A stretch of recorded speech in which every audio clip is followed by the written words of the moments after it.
Chairman, ano pong implikasyon nitong pagpapakomento po sa inyo ng Korte Suprema at may peligro bang mapurnadang mga paghahanda natin sa halalan dahil po dito? Una po, ang COMELEC ay natutuwa. Welcome na welcome po sa atin yung development na ito sapagkat kung napansin po ninyo at nabanggit nyo kanina, pinagkokomento lamang kami, wala pong in-issue na restraining order o pinapahinto ang COMELEC sa ating paghanda, lalo na patungkol sa ating po mga makina na ating rerentahan para sa 2025 elections. Ibig sabihin, tuloy-tuloy lamang po yung komento, natural lang po yun kapag may isang petition at para ba ang dating ay pinapasagot tayo upang magkaroon ng tinatawag na due process.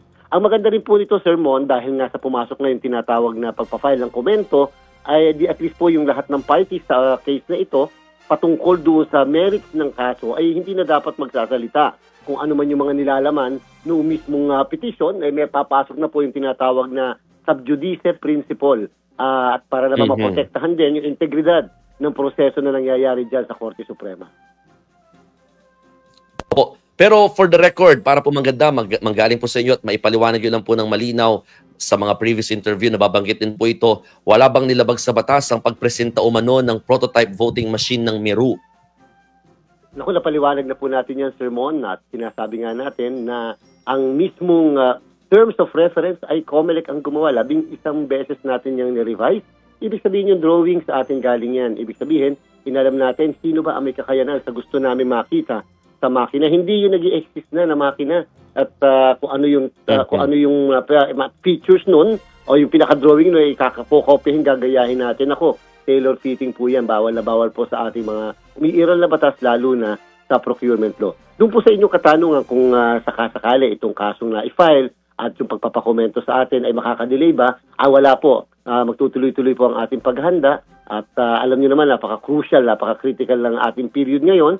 Sa kasalukuyan, ongoing po yung pagmamanufacture ng makina. Nagpa-initial delivery ng 20 na piraso noong mga nakaraang 2 linggo upang ito ay ating magamit sa ating information dissemination sa pagdedemo. Pagdating ng Agosto, pagdating naman ng 20,000 at pagdating naman po ng Disyembre, pagdating naman yung 110,000.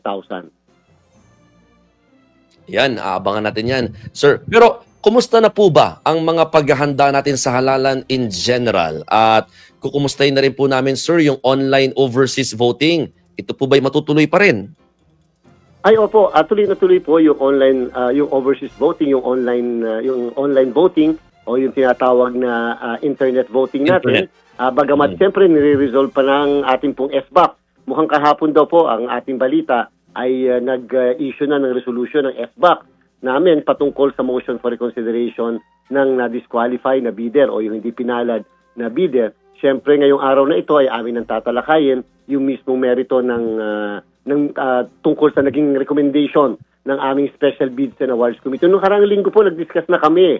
Kaya lang nalaman namin na meron pa palang motion for reconsideration na na-file. So kinakailangan, base sa ating umiiral na pataka, i-resolve iyon. And therefore, ngayong araw na to ay aming muling isa-subject sa reconsultation yung naturang recommendation ng SBAC kung mabibigay ba yung award o hindi doon sa pinakamababang offer sa ating pong internet voting. So tuloy na tuloy po yan. Wala pong pagbabago sa ating timeline. At again, tayo po susulat sa ating Senado dahil doon sa concern ng ating kagalang-galang minority floor leader patungkol sa internet voting.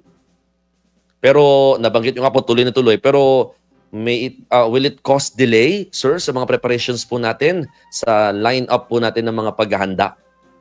Opo. Magkakaroon po ng konting delay pero siyempre ang sabi nga natin, hindi na baling nagkakaroon ng pushback ng konti yung delay. Huwag lang ma-compromise o ma-sacrifice yung mismong pinire-require ng rules at batas patungkol sa procurement. Alam niyo po yan, Sir Mon, talagang sa inyong pag-observe sa COMELEC, lalo na when it comes to procurement, lagi po natin sinusunod kung ano yung patakaran. Hindi po baling medyo ma-delay o yung ating paghahanda maunsamin ng konti, pero wag lang po ma-compromise yung pong legalidad ng lahat ng ginagawa natin. Napaka-importante po niyan, lalo na sa issue ng transparency. Opo. May other issues lang kami, Chairman. Humiling po kasi yung isang party coalition sa BARM na palawigin pa yung deadline para po sa registration at accreditation sa 2025 elections. Ano pong tugon ng COMELEC dito? ang inyo pong lingkod ay magbibigay ng rekomendasyon sa ating Commission and Bank at maaari ito'y matalakay ngayong araw na din ito na extend yung pagpa-file po yung patungkol sa accreditation ng sectoral po ang nire-request sectoral organizations, sectoral parties, hindi po political parties. So ako po nire-recommend ko na sa halip na June 8 na deadline, dapat ay mga June 30 sana para mas mabigyan ng mas mahabang panahon ang lahat na makapagsumite ng mga kinakailangang isumite sa ating pong commission election, lalo na po sa ating Bangsamoro Electoral Office. Ayan. Sir, panghuli na lamang po siguro, tungkol lang po sa tuloy-tuloy na pag-update natin ng listahan ng mga botante. May nadagdag po ba dun sa 4.2 million na nauna nang na-deactivate o i-deactivate po ng COMELEC dahil nga po hindi nakaboto sa dalawang magkasunod na halalan? Saka parang balita ko, marami-rami na rin talaga mga nag-register na bago. Tama ho ba? Tama po, Sir Mon. Mga more or less po, 3.2 na tayo as of kahapon. Wow. Diyos sa mga pumupunta sa ating mga registration sets. Bagamat, nadagdagan naman ng 100,000, mga 4.3 naman po yung mga deactivated. Pero ngayong araw na ito, atin po i-consolidate yung ating mga datos. Aalamin natin, Sir Mon, kung ilan ba ang nakapagpa-reactivate na base doon sa 4.3 million na deactivated.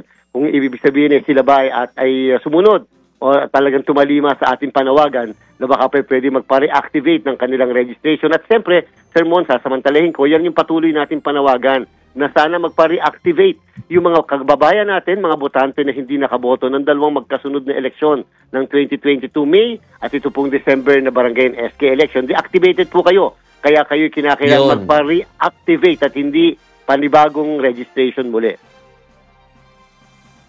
Oh, sorry sir may paraan ba para malaman nila kung sila ba'y kasama sa mga na-deactivate? Opo, diyan po sa mga local COMELEC natin, pwede po nilang malaman, ma-verify ang kanilang status. Pero siyempre, alam naman po din nila, Sir Mon, kung talagang sila nakaboto o hindi nung nakaraang May 2022 at December ng barangay and SK elections. Basta po hindi nakaboto ng dalawang magkasunod, sure, deactivated po kayo. Yun, mga kapatid counted po yung barangay elections last year. Kaya kailangan po alalahanin nyo, nakaboto ba ako nung 2022 at saka nitong barangay elections? Dahil kung hindi, kasama po kayo sa mga nasa 4.2 million na din-activate nga po ng COMELEC. Maraming salamat, sir, sa inyong oras at pagising po ulit ng napakaagad, Chairman.